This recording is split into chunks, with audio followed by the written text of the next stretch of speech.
الرحمن الرحیم الصلاۃ والسلام علیک یا رسول اللہ وعلی آلک واصحابک یا حبیب اللہ قال اللہ تبارک و تعالی فی القرآن المجید والفرقان الحمید وقل لهم وعد اللہ الحسنى آمنت باللہ صدق اللہ العظیم ان اللہ وملائکتہ یصلون علی النبی یا ایہا الذین آمنوا صلوا علیہ وسلموا تسلیما اللہم صل علی سیدنا و مولانا محمد معدن الجود والکرم وآلہ وبارک وسلم صلاۃ و سلاما علیک یا سیدی یا حبیبی یا رسول اللہ۔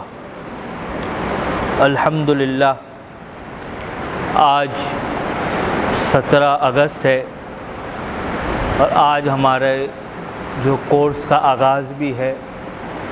پہلے تو میں ابتداً آپ سے معذرت خواہ ہوں تاخیر ہونے پر، کیونکہ اس ایریا میں زندگی میں پہلی بار حاضر ہوا ہوں اور انشاءاللہ اگلی بار سے آپ کو یہ شکایت کا موقع نہیں ملے گا کہ میں تاخیر سے کیوں آتا ہوں۔ ظاہر سی بات ہے، آپ لوگ سب کا وقت قیمتی ہے، جس طرح ہمارا بھی وقت اہمیت کا حامل ہے، اس طرح آپ سب کا ایک ایک منٹ قیمتی ہے۔ اور ہم نے تو اپنے استادوں سے یہی سیکھا ہے، جب غلطی ہو جائے تو معافی مانگنے میں اور رجوع کرنے میں تاخیر نہیں کرنی چاہیے۔ تو یہ میری غلطی ہے کہ مجھے معلوم کیوں نہیں کراچی شہر میں ہوتے ہوئے۔ انشاءاللہ اگلی بار 2 بجے ہم فکس کلاس کا آغاز کر دیں گے، اور اللہ نے چاہا تو، کیونکہ ابھی بہت سی صحابہ اکرام کی سیرت کا یہ باب بہت اہم عنوان ہے، اس کو سمجھنا یہ ہم سب کے لیے ضروری ہے۔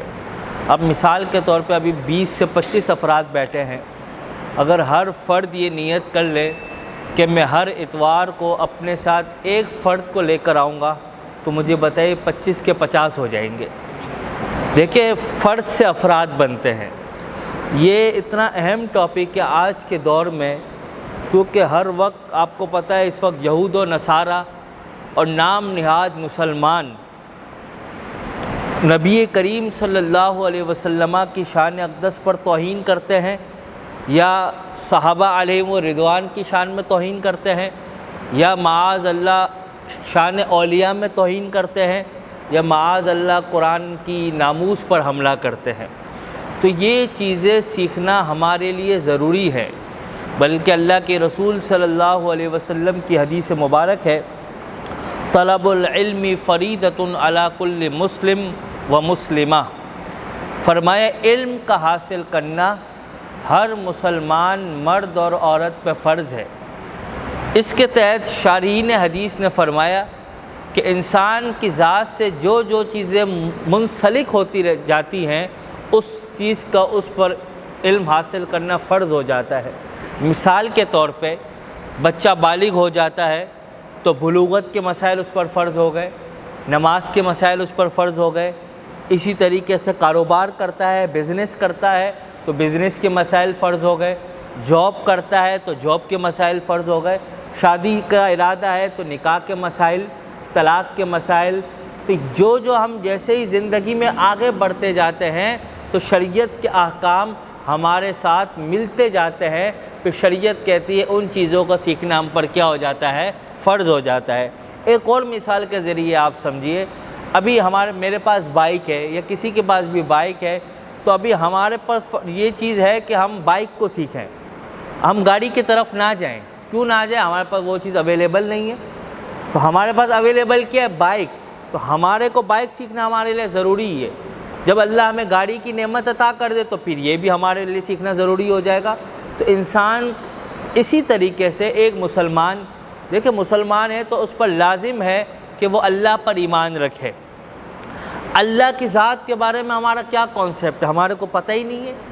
کوئی اگر ہم سے غیر مسلم پوچھ لے، بھائی اللہ کو آپ مانتے ہو، وہ رب کے بارے میں ذرا بتاؤ تو صحیح، رب کیسا ہے؟ آپ سوچ میں لگ جائیں گے، یار ہمیں تو پتہ نہیں ہے۔ فزکس کا سوال پوچھ لو، کیمسٹری کا پوچھ لو، میتھمیٹکس کا پوچھ لو، بائیو کا پوچھ لو، تو آپ کو بڑی بڑی اس پر دلائل پیش کر دیے جائیں گے۔ مگر کیا بات ہے کہ کوئی مسلمان کو اپنے رب کے بارے میں وہ تعارف ہی نہیں کرا سکتا؟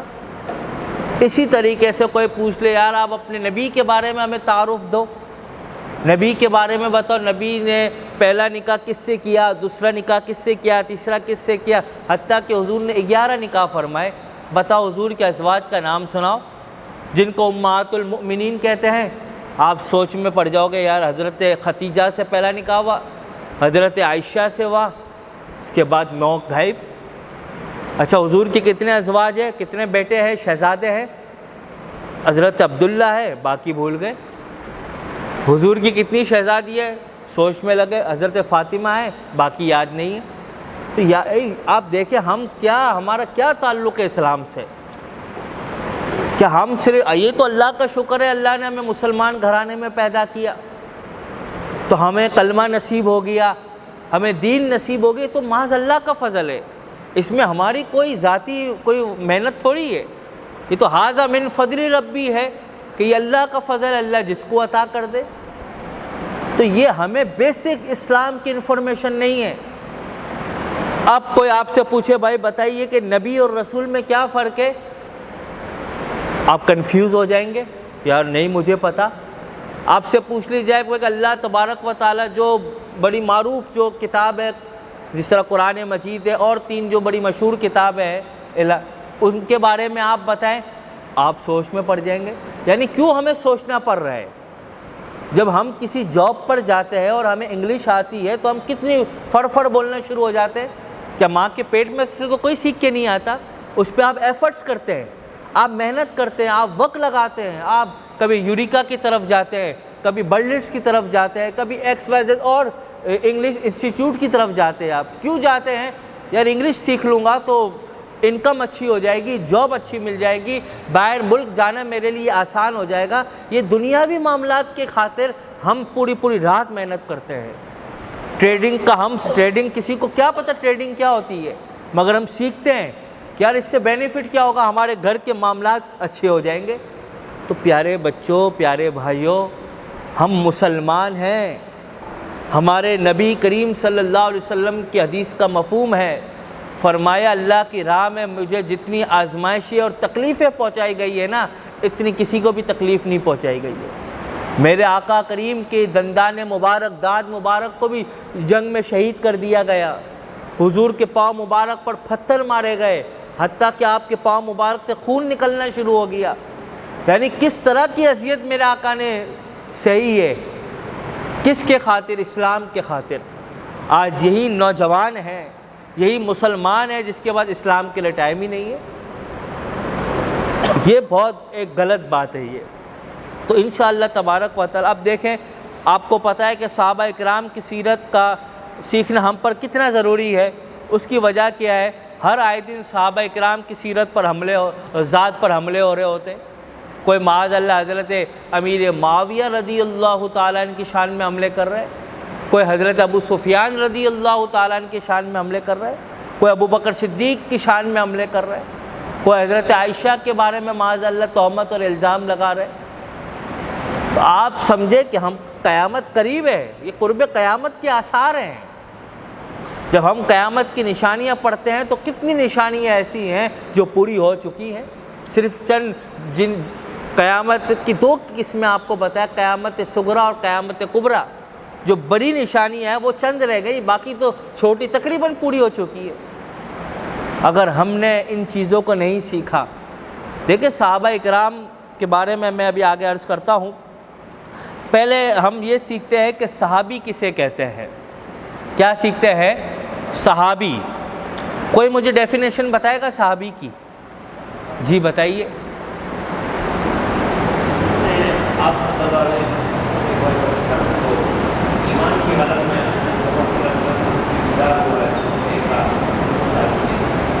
اچھا ایمان کی حالت میں، اچھا چلے میں عرض کرتا ہوں، انہوں نے ویسے صحیح سنا ہے ماشاءاللہ سے۔ کہتے ہیں صحابی کسے کہتے ہیں؟ تو کہتے ہیں صحابی کہتے ہیں کہ رسول کریم صلی اللہ علیہ وسلم کی صحبت پانے یا انہیں دیکھنے والے کو، لیکن اس میں شرط ہے کہ صحبت و زیارت رسول کریم صلی اللہ علیہ وسلم کی ظاہری حیات میں ہو۔ تو کہتے ہیں کہ صحابی کی ڈیفینیشن یہ ہے کہ انہوں نے رسول کریم صلی اللہ علیہ وسلم کی صحبت اختیار کی ہو یا پھر رسول کریم کو دیکھا ہو، انہیں صحابی کہا جاتا ہے۔ ایک اور شرط اس کے اندر لگائی ہے حالت ایمان میں۔ کس میں؟ حالت ایمان میں۔ دیکھیں یہ قید لگانا کا مطلب یہ ہے کہ کچھ چیزوں کو نکالنا مقصد ہوتا ہے۔ کیا ہوتا ہے؟ ابو لہب ہے، کافر تھا نا، اس نے رسول اللہ کو دیکھا کہ نہیں دیکھا؟ آنکھوں سے دیکھا، مگر بتائیے صحابی تھا کافر تھا؟ کیوں کافر تھا؟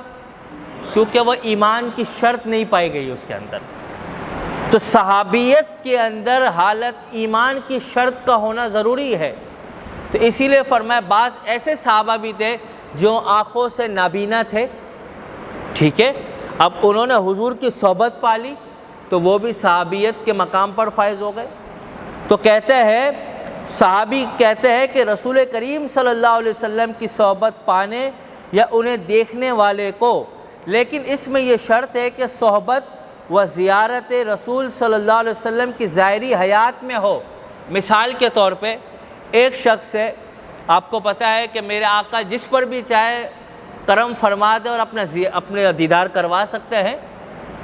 اب ایک بندہ آئے، وہ کہے کہ یار میں نے رات کو رسول اللہ کی زیارت کی ہے، کیونکہ حدیث پاک کا مفہوم ہے، حضور نے فرمایا جس نے خواب میں مجھے دیکھا اس نے مجھے ہی دیکھا ہے، کیونکہ شیطان میری شکل میں نہیں آ سکتا۔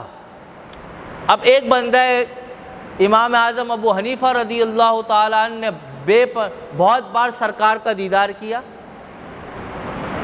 اب مجھے بتائیے، تو علماء نے فرمایا کہ یہاں پر بات ہو رہی ہے کہ حضور کو دیکھا ہو یا پھر حضور کی صحبت پائی ہو، حالت ایمان میں بھی اور حیات ظاہری میں بھی۔ حیات ظاہری سے مراد کیا ہے؟ حضور کو وہ بنفس نفیس دیکھ رہا ہو۔ اب ایک بندہ کہتا ہے کہ میں نے خواب میں سرکار کو دیکھا تھا، تو اس کو ہم صحابی نہیں کہیں گے، کیونکہ صحابی کے لیے ضروری ہے کہ اس نے رخ مصطفیٰ کو اپنی آنکھوں سے دیکھا ہو یا حضور کی صحبت اختیار کی ہو، تو اسے صحابیت کا مقام اور مرتبہ حاصل ہوگا۔ کہتے ہیں شارح بخاری حافظ ابن حجر عسقلانی رحمۃ اللہ علیہ نے بیان کی ہے صحابی کی تعریف، الصحابی من لقی النبی صلی اللہ علیہ وسلم مومنا بہ ثم مات علی الاسلام۔ فرمایا کہ جن خوش نصیبوں نے حالت ایمان میں اللہ کریم کے پیارے حبیب صلی اللہ علیہ وسلم سے ملاقات کی ہو اور ایمان ہی پر ان کا وصال ہوا ہو، ان خوش نصیب لوگوں کو صحابی کہتے ہیں۔ اب مثال کے طور پہ ایک شخص ہے، اس نے سرکار پر ایمان لایا اور سرکار کو اپنی آنکھوں سے دیکھا، تو انہیں کیا کہا جائے گا؟ صحابی۔ مگر ضروری ہے کہ اس کا انتقال بھی حالت ایمان میں ہوا ہو، اس کا انتقال بھی حالت ایمان میں ہوا ہو، تو وہ صحابی کا مقام اور مرتبہ پائے گا۔ اب ایک شخص ہے، اس نے سرکار کو دیکھا، سرکار پر ایمان لایا اور معاذ اللہ سرکار کے ظاہری وصال کے بعد اس شخص کا انتقال، وہ شخص حالت کفر میں چلا جاتا ہے، وہ مرتد ہو جاتا ہے، وہ اسلام سے پھر جاتا ہے، تو پھر اس کو ہم صحابی نہیں کہیں گے۔ صحابی کے لیے ضروری ہے کہ اس نے حالت ایمان میں رسول اللہ کا دیدار کیا ہو، حضور کی صحبت اختیار کی ہو اور ایمان کی حالت میں ہی وہ اس دنیا سے رخصت ہوا ہو، تو اسے صحابی کہتے ہیں۔ صحابی کے بارے میں، صحابی ایسا مقام اور ایسا مرتبہ ہے کہ ہمارے علماء نے فرمایا یہ غوث اعظم سے بڑا مرتبہ ہے، یہ تابعی سے بڑا مرتبہ ہے، یہ تبع تابعی سے بڑا مرتبہ ہے، یہ غوث قطب ابدال سے بڑا مرتبہ ہے۔ پوچھا گیا کہ یہ کیوں صحابیت کا مرتبہ کیوں غوث اعظم سے، تابعی سے، تبع تابعی سے، قطب اور ابدال سے بڑا ہے؟ فرمایا کہ ان کا مرتبہ اس لیے زیادہ ہے کہ انہوں نے رسول اللہ کا دیدار کیا ہے۔ رسول اللہ کے دیدار کی برکت سے اللہ تعالیٰ نے انہیں صحابیت کا مقام اور مرتبہ عطا فرمایا ہے، اور انہی کے بارے میں اللہ کا پاک کلام قرآن مجید فرقان حمید ارشاد فرماتا ہے وَكُلًّا وَعَدَ اللَّهُ الْحُسْنَى، اللہ نے ان سے بھلائی کا ارادہ فرما لیا ہے۔ ایک مقام پر میرا رب فرماتا ہے رضی اللہ عنہم ورضوا عنہ، اللہ ان سے راضی ہے اور یہ اللہ سے راضی ہیں۔ تو گویا قرآن مجید فرقان حمید میں اللہ نے واضح طور پر عظمت صحابہ کو بیان فرمایا ہے کہ اللہ تبارک و تعالی تمام صحابہ سے راضی ہے اور تمام صحابہ رب سے راضی ہیں۔ اب کوئی معاذ اللہ کسی صحابی کو معاذ اللہ کافر کہتا ہے، بلکہ حدیث مبارک ہے فرمایا کہ کوئی بندہ اگر کسی کو کافر کہتا ہے معاذ اللہ، اور اگر وہ کافر نہیں ہے تو کہنے والا خود کافر ہو جاتا ہے۔ سمجھ آ رہی ہے بات آپ کو؟ یعنی آپ کسی کو معاذ اللہ کیسے کافر کہہ سکتے ہیں؟ کافر کہنا یہ عوام کا تو کام ہی نہیں ہے۔ کافر کہنے کا منصب جو اللہ تعالیٰ نے دیا ہے وہ اہل علم کو دیا ہے، جس کے بارے میں قرآن مجید نے فرمایا کہ فَاسْأَلُوا أَهْلَ الذِّكْرِ إِن كُنتُمْ لَا تَعْلَمُونَ، فرمایا تم سوال کرو اہل ذکر سے۔ اہل ذکر سے مراد کیا ہے؟ علماء سے۔ ان کنتم لا تعلمون، اگر تم جانتے نہیں ہو تو ہمیں یہ رائٹ نہیں ہے کہ ہم کسی پر حکم کفر لگا دیں۔ ہاں، اگر آپ کو کسی کے عقائد سے مسئلہ ہے، کوئی بات آپ کو پرابلم کر رہی ہے، تو اللہ نے آپ کو ڈائیورٹ کیا ہے علماء کی طرف کہ آپ جائیں اہل علم سے سوال کریں۔ آپ کو کوئی بات سمجھ نہیں آ رہی تو آپ کو رب نے ڈائیورٹ کیا اہل علم کی طرف، نہ کہ آپ کسی کو معاذ اللہ کہتے کہ یہ کافر ہو گیا۔ اگر سامنے والا کافر نہ ہوا تو قائل جو کہنے والا ہے وہ خود کافر ہو جائے گا اور معاذ اللہ اسلام کے دامن سے نکل جائے گا وہ۔ اسی لیے بڑا محتاط معاملہ ہے یہ۔ اب ایک صحابی کی ڈیفینیشن آپ کو سمجھ آ گئی۔ اب سوال یہ ہے کیا جنوں میں بھی صحابی ہیں؟ جن ہوتے ہیں نا، جن۔ اب سوال یہ کہ اگر جنات کے اندر بھی صحابی ہیں تو اس کا جواب سنیے کہ واضح ہے کہ قوم جنات میں بھی صحابہ اکرام تھے۔ قوم جنات میں بھی صحابہ اکرام تھے جنہوں نے رسول کریم صلی اللہ علیہ وسلم کی ظاہری حیات مبارکہ میں اسلام قبول کیا اور آپ صلی اللہ علیہ وسلم کی صحبت بھی پائی۔ چونکہ جن میں چونکہ جن بھی جو ہوتے ہیں وہ شریعت کے پابند ہوتے ہیں۔ کس کے پابند ہوتے ہیں؟ شریعت کے پابند ہوتے ہیں، اور رسول کریم صلی اللہ علیہ وسلم نے ان کی طرف بھی رسول بن کر تشریف لائے۔ حضور جنات کی طرف بھی رسول بن کر تشریف لائے ہیں۔ قرآن کریم کی سورہ جن میں جنات کے بارگاہ نبوی میں حاضر ہوئے اور ایمان لانے کا ذکر موجود ہے۔ جن بھی صحابی رسول ہوئے ہیں۔ شارح بخاری علامہ ابن حجر عسقلانی رحمۃ اللہ تعالی علیہ نے اس بات کی صراحت فرمائی ہے اور مزید فرماتے ہیں کہ رسول کریم صلی اللہ علیہ وسلم کی حیات مبارکہ میں ایمان لائے اور صحبت پانے والے جس جن کا معلوم ہو ان کا نام صحابہ میں ذکر کرنے میں کوئی تردد نہیں ہونا چاہیے۔ یہاں تک بات سمجھ آئی کہ آپ کو نہیں آئی؟ تو جنات کے اندر بھی کیا ہے؟ صحابی موجود ہوتے ہیں، کیونکہ انہوں نے بھی رسول کریم صلی اللہ علیہ وسلم کی صحبت پائی ہے۔ اور قرآن مجید کے اندر سورۃ الجن بھی موجود ہے 29ویں پارے کے اندر۔ اب یہاں پر ایک بات بتا رہے ہیں، کہتے ہیں کتب و سیر میں ان صحابہ کرام کا نام بھی مذکور ہے جو قوم جنات میں سے تھے۔ ان کی تعداد اور ناموں کے حوالے سے مختلف اقوال ہیں، مختلف قول ہیں، مختلف باتیں ہیں۔ بعض نے 7 اور بعض نے 9 کی تعداد بیان کی ہے، جبکہ حضرت عبداللہ بن عباس رضی اللہ تعالیٰ عنہ کی ایک روایت میں ہے کہ جزیرہ موصول سے 12,000 جنات بارگاہ رسالت میں حاضر ہوئے، اور مختلف روایات سے مجموعی طور پر چند کے یہ نام ہے، جیسے مثال کے طور پہ حسن، نسا، شاسر اور مادر، ادرس، اس طریقے کے ناشی، امرہ، اس طریقے کے نام جنات کے اندر موجود ہے۔ اب سوال یہ ہے، کیا فرشتوں میں بھی جنات ہوتے ہیں؟ کیا فرشتوں میں بھی جنات ہوتے ہیں؟ تو کہتے ہیں فرشتوں کا صحابہ کرام میں شمار ہونا یا نہ ہونا اس بات پر منحصر ہے، اس بات پر موقوف ہے کہ رسول کریم صلی اللہ علیہ وسلم فرشتوں کی طرف رسول بنا کر بھیجے گئے ہیں کہ نہیں بھیجے گئے۔ یہ سوال ہے، کیونکہ اللہ تبارک و تعالیٰ نے حضور صلی اللہ علیہ وسلم کو تمام کی طرف رسول مبعوث فرمایا ہے۔ اب سوال یہ ہے، کیا فرشتوں کے اندر بھی صحابی ہوتے ہیں؟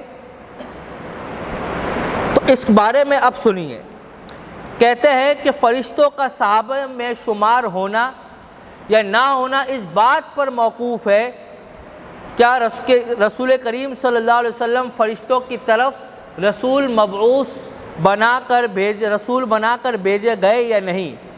اسے یوں سمجھ آتا ہے کہ رسول کریم صلی اللہ علیہ وسلم کے ساتھ نسبت صحابیت کا اعتبار اس مخلوق کا کیا جائے گا جن کی طرف آپ صلی اللہ علیہ وسلم شریعت کے احکام لے کر آئے۔ کس کی طرف لے کر آئے؟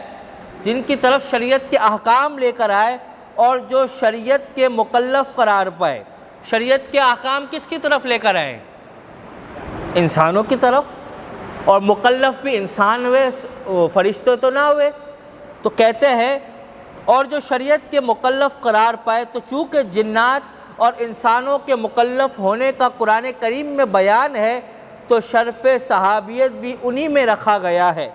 مگر محققین کی تحقیق یہ ہے کہ رسول کریم صلی اللہ علیہ وسلم جمیع کائنات کے رسول ہے۔ آپ صلی اللہ علیہ وسلم کی رسالت ساری کائنات کے لیے ہے۔ تو یہاں پر بتایا گیا کہ قرآن مجید فرقان حمید میں اللہ تبارک و تعالیٰ نے فرمایا کہ وَمَا خَلَقْتُ الْجِنَّ وَالْإِنسَ إِلَّا لِيَعْبُدُونَ، کہ ہم نے جن اور انس کی تخلیق اس لیے کی ہے، انہیں پیدا اس لیے کیا ہے تاکہ وہ اللہ کی عبادت کریں، اللہ کی بندگی کریں اور اللہ تبارک و تعالیٰ کی فرما برداری کریں۔ یہ تینوں سوال سمجھ آئے کہ نہیں آئے آپ لوگ کو؟ ان میں سے کوئی سوال ہے، کوئی پرابلم ہے تو آپ ضرور پوچھیں، پھر ہم آگے کی طرف چلتے ہیں۔ کوئی سوال ہے تو بالکل آپ پوچھ سکتے ہیں، یا کوئی بات آپ کو کنفیوز کر رہی ہو، کوئی پرابلم کر رہی ہو۔ سوال یہ ہے، جی جی جی جی کس کے پیچھے نماز نہیں؟ ٹھیک ہے ٹھیک ہے ٹھیک ہے ٹھیک ہے۔ دیکھیں معاملہ یہ ہے، جہاں تک آپ نے نماز کا سوال کیا ہے، پہلے تو ہمیں کو حکم ہے کہ ہم اگلے بندے کا عقیدہ دیکھیں۔ کیا دیکھیں؟ عقیدہ، یا کس مسلک سے اس کا تعلق ہے۔ آپ کو اگر پتہ ہے کہ یار ان کا اس مسلک سے تعلق ہے اور اس مسلک کے لوگوں میں یہ خرابی پائی جاتی ہے، اور آپ کو پتہ ہے کہ ظاہر سی بات ہے ہمارے علماء کرام نے مثال کے طور پہ کوئی بندہ حضرت علی رضی اللہ تعالیٰ عنہ کو تمام انبیاء پر افضل قرار دیتا ہے، اور آپ کو پتہ ہے یہ عقیدہ رکھنا کیا ہے؟ کفر ہے، ٹھیک ہے؟ کیونکہ حضرت علی رضی اللہ تعالیٰ عنہ تو کوئی نبی تو نہیں ہے، اور کسی غیر نبی کو نبی سے افضل قرار دینا یہ تو کفر ہے، ٹھیک ہے؟ اب کوئی بندہ ایسے بندے کے پیچھے نماز پڑھتا ہے جو معاذ اللہ غیر نبی کو نبی سے افضل قرار دیتا ہے، تو وہ ویسے ہی کافر ہے۔ اور آپ کو پتہ ہے کہ یہ اس کا اس مسلک سے تعلق ہے کہ جو غیر نبی کو نبی سے افضل قرار دیتے ہیں، تو آپ کو پتہ ہے کہ ان کا یہ عقیدہ ہے، یہ کانسیپٹ ہے ان کا، تو ایسوں کے پیچھے تو نماز ہوگی نہیں، ٹھیک ہے؟ تو ہمیں پہلے مسلک کو دیکھنا ہے۔ اب ایک بندہ ہے مثال کے طور پہ، وہ کہتا ہے کہ معاذ اللہ حضور صلی اللہ علیہ وسلم مر کر مٹی میں مل گئے، معاذ اللہ، ایسے لوگ ہیں آج کے دور میں بھی، اور کہتے ہیں کہ مزار پہ جانا شرک ہے۔ اب یہ حکم بڑا لگا دیا اس نے۔ دیکھیں شرک کفر ہے، شرک کیا ہے؟ کفر۔ کوئی بھی اگر مزار، اگرچہ یہ موضوع سے ہٹ کر بات ہے مگر سوال کیا ہے تو جواب دے رہا ہوں میں۔ دیکھیں شرک کفر ہے۔ اگر آپ کسی کو کہتے ہیں نا کہ آپ شرک کر رہے ہیں تو گویا آپ اس پر حکم لگا رہے ہو کہ آپ کفر کر رہے ہو۔ اور حدیث پاک ہے، بخاری شریف کی حدیث ہے، حدیث پاک کا مفہوم ہے، اللہ کے رسول نے فرمایا کہ مجھے اپنی امت سے شرک کا خوف نہیں ہے کہ میرے وصال کے بعد میری امت شرک میں مبتلا ہو جائے گی۔ سرکار کو خوف نہیں ہے، مگر آج کی امتی کو خوف کیسے ہو گیا؟ دیکھیے کوئی مزار پر اگر جاتا ہے تو وہ خدا سمجھ کے تھوڑی جاتا ہے، وہ تو اللہ کا معبود سمجھ کے جاتا ہے۔ آپ مدینہ شریف جاتے ہیں، سیدنا ابو بکر صدیق کی بارگاہ میں بھی حاضر ہوتے ہیں، سیدنا فاروق اعظم کی بارگاہ میں بھی حاضر ہوتے ہیں، امیر حمزہ کی بارگاہ میں بھی حاضر ہوتے ہیں، تو آپ کیا انہیں خدا سمجھ کے جاتے ہیں کہ خدا کا محبوب سمجھ کے جاتے ہیں؟ محبوب سمجھ کے جاتے ہیں۔ تو اسی طریقے سے جو اولیاء اللہ کے مزارات ہیں، دیکھیں قرآن مجید میں کیا اللہ نے فرمایا کہ ان الذین آمنوا وعملوا الصالحات، بے شک وہ لوگ جو ایمان لائے اور اپنی زندگی اللہ اور اس کے رسول کی اطاعت میں گزار دی، تو انہیں اللہ پھر رزلٹ بھی تو دے گا کہ نہیں دے گا؟ رزلٹ کیا دے گا؟ اللہ نے فرمایا سَيَجْعَلُ لَهُمُ الرَّحْمَنُ وُدًّا، اللہ تعالیٰ ان کی محبت لوگوں کے دلوں میں پیدا فرما دیتا ہے۔ تو اگر آج ہم اللہ والوں کے مزار پر جاتے ہیں تو وہ اس وجہ سے جاتے ہیں کہ اللہ نے ان کی محبت ہمارے دلوں میں پیدا فرما دی ہے۔ تو اس لیے ہاں اگر آپ یہ بات کرتے کہ مزارات پر جا کر وہاں ایسی ایکٹیویٹیز ہو رہی ہیں جو خلاف شرع ہے تو ہم اس کے خلاف بات کر سکتے ہیں۔ مثال کے طور پہ نکاح کرنا اچھی چیز ہے کہ نہیں ہے؟ حضور کی حدیث ہے النکاح من سنتی فمن رغب عن سنتی فلیس منی، فرمایا نکاح میری سنت ہے، فمن رغب، جس نے اس سے منہ پھیرا وہ میرے سے نہیں ہے۔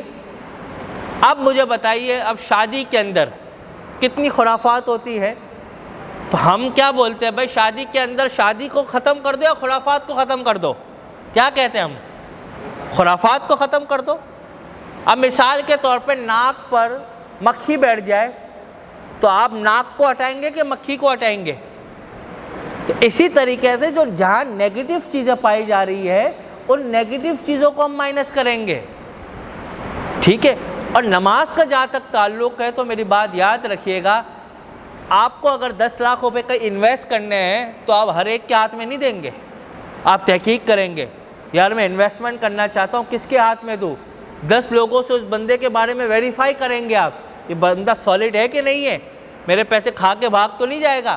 جب دنیاوی چیزوں کے لیے ہم اتنی ایفرٹس کرتے ہیں، اتنی محنت کرتے ہیں، تو کیا جس امام کے پیچھے ہم نماز پڑھ رہے ہیں کیا اس کے عقیدے کے بارے میں ہم ایفرٹس نہیں کریں گے؟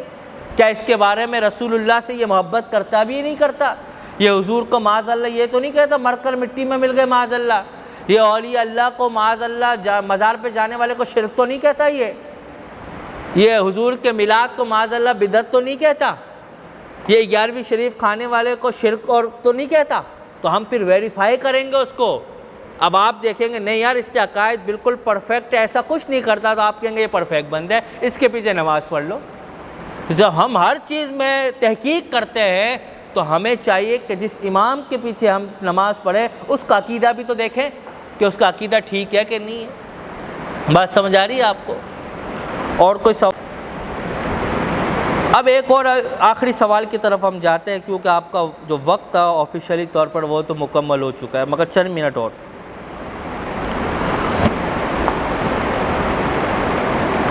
کہتے ہیں کہ وصال ظاہری کے بعد، وصال کہتے ہیں انتقال کو، مگر جو اللہ والے ہوتے ہیں، انبیاء ہوتے ہیں، ہم ان کے لیے وصال کا لفظ ذکر کرتے ہیں، انتقال کا لفظ ذکر نہیں کرتے۔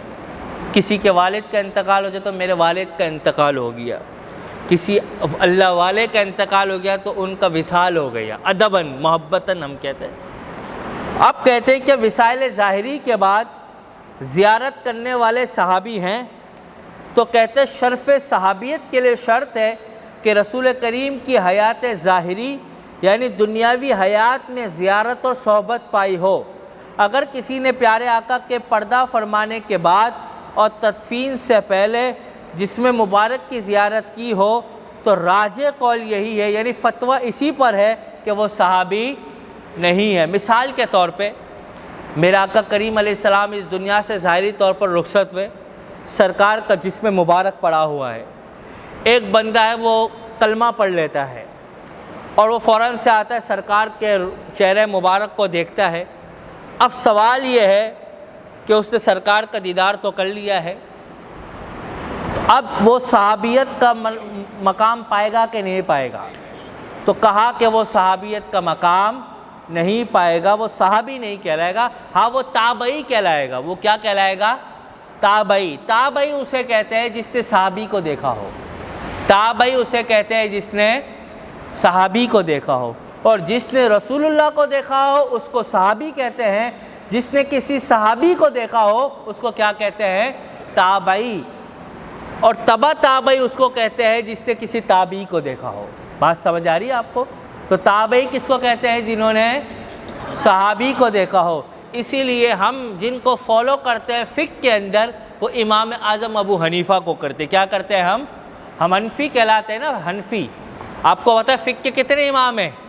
4 ہیں، امام مالک، امام شافعی، امام احمد بن حنبل اور امام اعظم ابو حنیفہ۔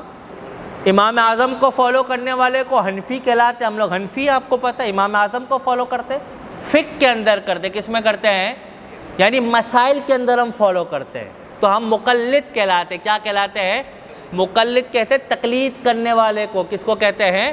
تقلید۔ ہم امام اعظم کو فالو کرتے ہیں، تو امام اعظم نے کیونکہ صحابی کا دیدار کیا ہے تو اس لیے امام اعظم تابعی کہلاتے ہیں۔ تو یہاں تک یہ بات سمجھ آ گئی۔ تو کہتے ہیں اگر کسی تو راجح قول یہ ہے کہ وہ صحابی نہیں ہے۔ اگر اسے صحابی شمار کیا جائے تو پھر آج کے دور میں بھی اگر کسی کو جسمانی جسم اطہر مبارک قبر میں دیکھنے کا اتفاق ہو گیا یا کسی ولی نے بطور کرامت اور کشف کے جسم اطہر کو دیکھا تو وہ بھی صحابی شمار ہوگا، حالانکہ ایسا نہیں ہے۔ اگر کوئی کہے کہ رسول کریم صلی اللہ علیہ وسلم تو اب بھی حیات ہے، تو اگرچہ وہ کریم آقا حیات ہیں، زندہ ہے، لیکن دنیاوی حیات نہیں ہے۔ اسی طرح اگر کسی نے خواب میں زیارت کا شرف پایا تو وہ بھی صحابیت کا مقام اور مرتبہ نہیں پائے گا۔ آخری سوال، صحابہ اکرام کی تعداد کتنی ہے؟ صحابہ اکرام کی تعداد کتنی ہے؟ تو کہتے ہیں صحابہ اکرام کی تعداد کے بارے میں کوئی متفقہ اور معین عدد مروی نہیں ہے کہ بھائی 100 ہی صحابی تھے، 200 ہی صحابی تھے، 1,00,000 ہی صحابی تھے، ایسا کچھ بھی نہیں ہے، بلکہ مختلف قول ہیں، علماء کی مختلف اس بارے میں تعداد نقل کی گئی ہیں، مگر 1 سے زائد بیان ہوئی ہے۔ صحابہ کے بارے میں کیا ہے؟ وہ 1,00,000 سے زائد صحابہ تھے۔ کتنے تھے؟ 1,00,000 سے زائد صحابہ تھے۔ البتہ اس باب میں سب سے مشہور قول ابو زرع رازی کا ہے کہ رسول کریم کے دنیا سے پردہ فرمانے کے وقت صحابہ اکرام کی تعداد 1,14,000 سے زائد تھی۔ کتنی تھی؟ 14,000 سے زائد تھی، مگر ہم کہیں گے ہمارا ایمان یہ ہے کہ جتنے بھی صحابی ہیں سب جنتی ہیں۔ ہمارا ایمان تمام صحابہ پر ہے، وہ 1,00,000 ہوں، وہ 1,25,000 ہوں، وہ جتنے بھی ہوں، ہم سب صحابہ کا احترام کرتے ہیں، تمام صحابہ کا ادب کرتے ہیں، ٹھیک ہے۔ اب انشاءاللہ تبارک و تعالی بیانات کے لیے تو میں نے کافی چیزیں اپنے طور پر لکھ کے آیا تھا، ظاہر سی بات ہے اس کے لیے مطالعہ کرنا پڑتا ہے، ہر چیز کو نکالنا پڑتا ہے، پھر لکھنا پڑتا ہے۔ انشاءاللہ تعالی اگلے جو درس ہے اس میں ہم عظمت صحابہ پر بات کریں گے، حدیث سے بھی اور قرآن سے بھی۔ انشاءاللہ پھر اس کے حوالے سے ہم اگلے درس میں بہت سارے آپ نے بینر کے اندر دیکھا ہوگا، اس کے اندر پوائنٹس لکھے ہوئے ہیں، انشاءاللہ ایک ایک کو ہم ڈسکس کریں گے۔ آج ہم نے صحابیت کے حوالے سے گفتگو کری اور صحابہ کے حوالے سے جو جو باتیں ہمیں سمجھنی تھی ہم نے سمجھی ہیں۔ اب قرآن سے اور حدیث سے انشاءاللہ اگلے درس میں ہم گفتگو کریں گے۔ گفتگو میں کسی قسم کی غلطی کوتاہی تو اللہ کی بارگاہ میں توبہ اور رجوع کرتا ہوں۔ وآخر دعوانا ان الحمد للہ رب العالمین۔ اللہم صلی علی سیدنا و مولانا محمد معدن الجود والکرم وآلہ وبارک وسلم۔ میرے اللہ آج کے درس کو اپنی پاک بارگاہ میں قبول فرما۔ مولا کریم جتنے بھائی بچے نوجوان حاضر ہوئے سب کا آنا قبول فرما۔ یا اللہ جس طرح آج یہ پہلی کلاس میں آئے اسی طرح ہر کلاس میں انہیں پابندی کے ساتھ اپنے ساتھ کم سے کم ایک فرد کو لانے کی توفیق اور سعادت عطا فرما۔ یا اللہ ہم سب کے ایمان کی عقیدے کی حفاظت فرما، ہم سب کو گمراہ ہو جانے سے، تباہ ہو جانے سے، برباد ہو جانے سے بچا۔ ہمارے ایمان کی حفاظت فرما، ہمارے عقیدے کی حفاظت فرما۔ یا اللہ تجھے عظمت صحابہ کا واسطہ، تجھے صحابہ کا واسطہ آنے والے ایک ایک فرد کو دونوں جہاں میں کامیابی عطا فرما۔ یا اللہ اس مسجد کی انتظامیہ پر، عمران بھائی پر، انتظامیہ پر، اس کورس کرانے والے پر، سب پر اپنا خاص فضل و کرم نازل فرما۔ وصلی اللہ تعالی علی حبیبی محمد وبارک وسلم۔ آمین برحمتک و بحمدک یا رب العالمین۔ کوشش کریں کہ اگلے جتنے